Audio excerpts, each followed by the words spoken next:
Welcome back to Mornings with Dave King and Matt Martin. We want to get directly to the phones. We got Scott Braddock on line one, the editor of the Quorum Report. Scott, how's it going?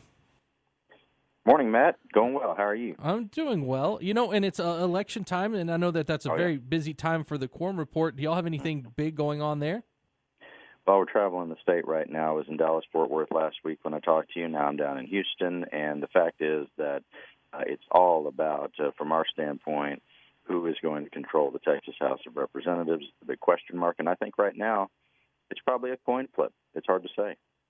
So let's talk about money. I mean, that's one of the big things, and it's not just in Texas. It's all over the United States, but it does affect Texas. The Democrats are putting massive amounts of money, are getting massive amounts of money from their constituents all over the nation.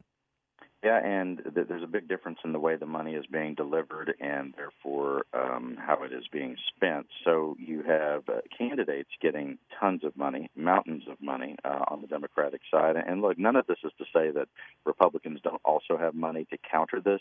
But in Texas, it's new that, or at least new for this generation, that Democrats would be getting this kind of money. I mean, these are in these Texas House races now, Matt, in November, are easily $1 million plus races, where before some of these candidates would have been, topping out at $100,000, $150,000, something like that. But now you have not only money going to the candidates, but also third-party groups which are getting very involved on the Democratic side and bringing national money in. For example, there's a group called Forward Majority, which has stated that one of their goals is to help the Democratic Party take the majority in the Texas House. And earlier they had announced they were going to spend more than $6 million. And that's, of course, in conjunction with a group called Every Town USA, which is affiliated with Mike Bloomberg, the group that focuses on, gun control and those sorts of issues. But here in Houston, I was looking at some of the mail pieces from that group. And remember, we might have talked about it early on when it was announced that Bloomberg was going to be spending some money to try to defeat Republicans in Texas. And the question was, well, are people going to agree with his, what conservatives might call gun-grabbing agenda, or, do Texans agree with any of this gun control stuff? And I think that's a legitimate question to ask. But when you look at the messages coming from the group, it's not all about that stuff. Well, of course, they're not that dumb.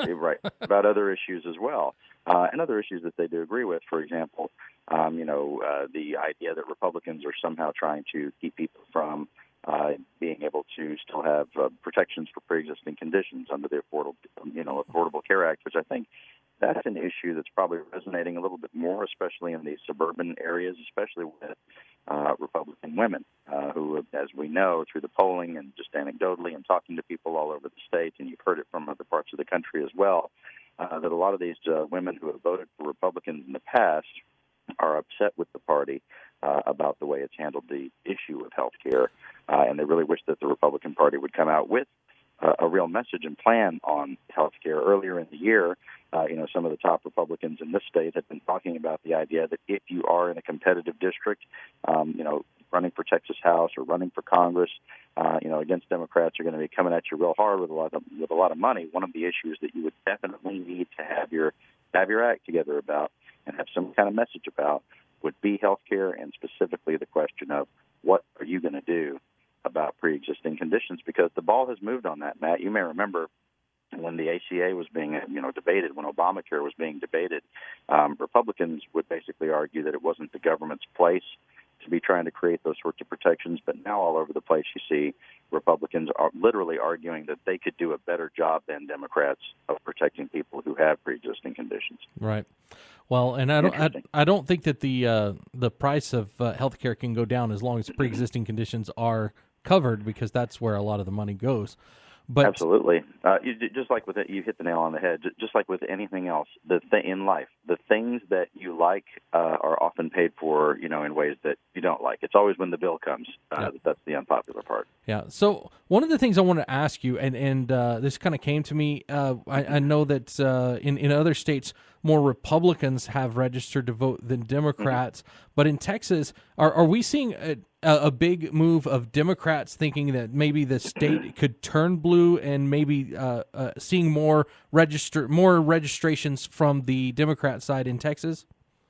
Well, so registrations closed a couple of weeks ago, right? And of course, in this state, as you know, we do not register by Republican or Democratic, so right. we So you have to to go figure this out. We almost figure it out by feel around here, and you almost have to wait until the election results actually come in before you can really tell.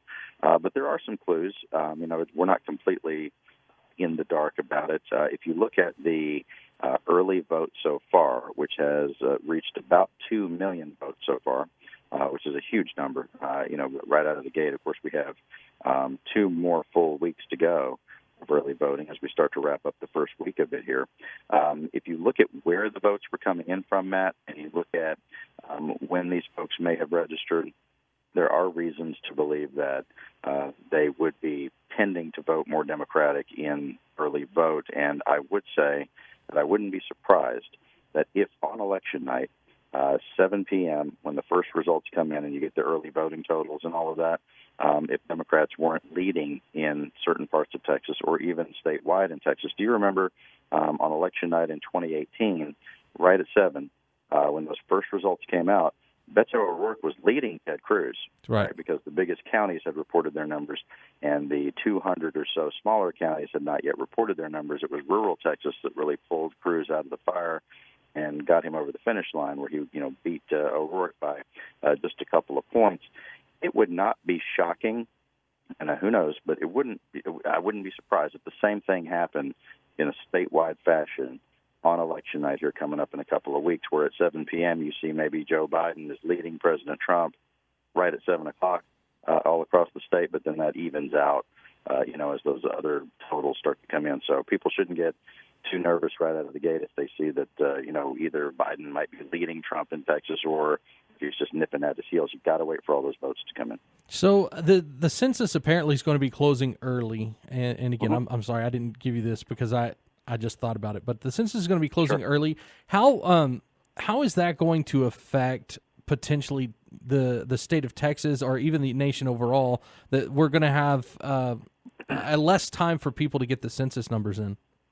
It's going to hurt Texas. I think full stop, any attempt to rein in the count or any lackluster effort to count everybody in this state is hurtful to us, and I think in every part of the state, whether you're in Lubbock or you're in Dallas or Houston, not really going the extra mile to count everybody here is a problem, because we are growing exponentially. Even during the pandemic, as we've talked about, Matt, there are still 1,000 people moving to Texas every single day.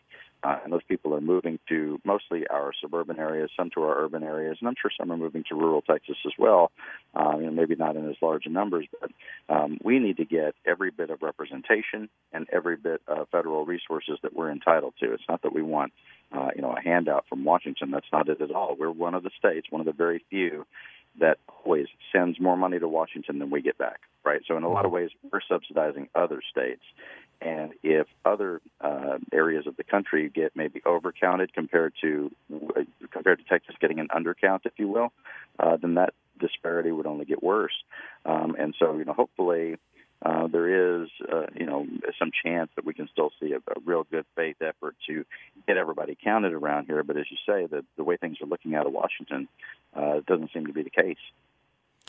So now the Senate race is probably the biggest race in the state of Texas, not counting, of course, the presidential race. Is there any? I know that they had a debate. Was it last Friday? Right after we talked. Right after we talked, and has there been any movement, any polls that show what kind of race we're looking at as far as that Senate race?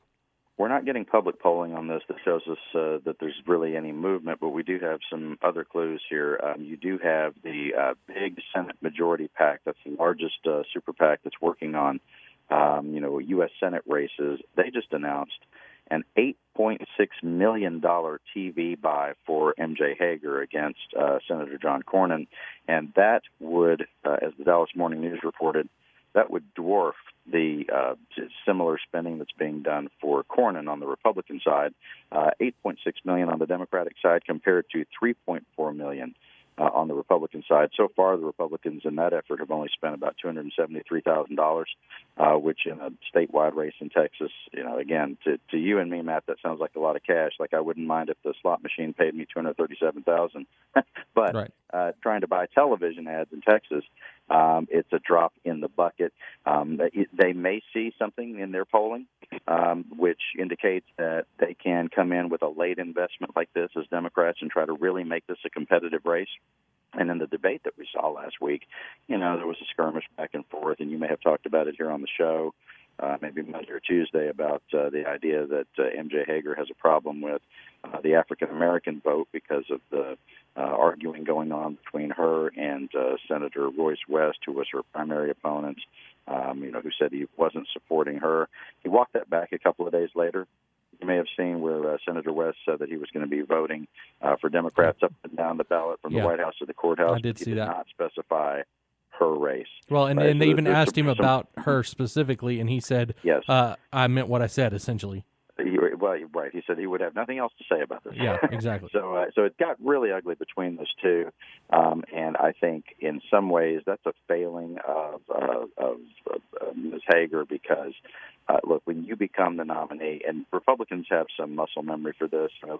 Senator Ted Cruz, was called all kinds of names by President Trump. President Trump said that his father had something to do with the assassination of JFK and called his wife ugly and all that sort of. It got really nasty is the point. But guess what? They came back together, and now they work together in Washington on all the issues that they agree on.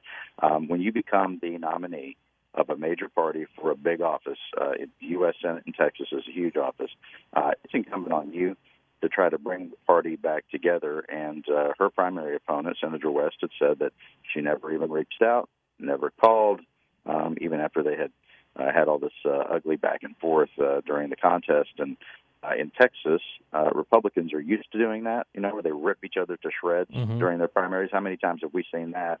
But as soon as it's over, they come back together generally, and they will try to figure out how they're going to move forward and beat the Democrats. And the Democrats just don't have as much experience with that. Yeah. And I thought that that was sort of an indication of the sort of newbie candidate that MJ Hegar really is on a statewide basis. Yeah.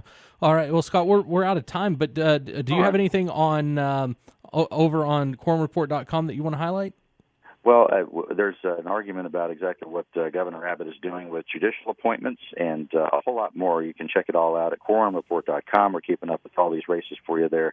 You can click subscriptions, and we'll get you signed up. Thanks, Matt. All right. Thank you, Scott. Have a great day. Scott Braddock, editor of the Quorum Report. We'll talk to you again next week, and we'll be right back after these messages.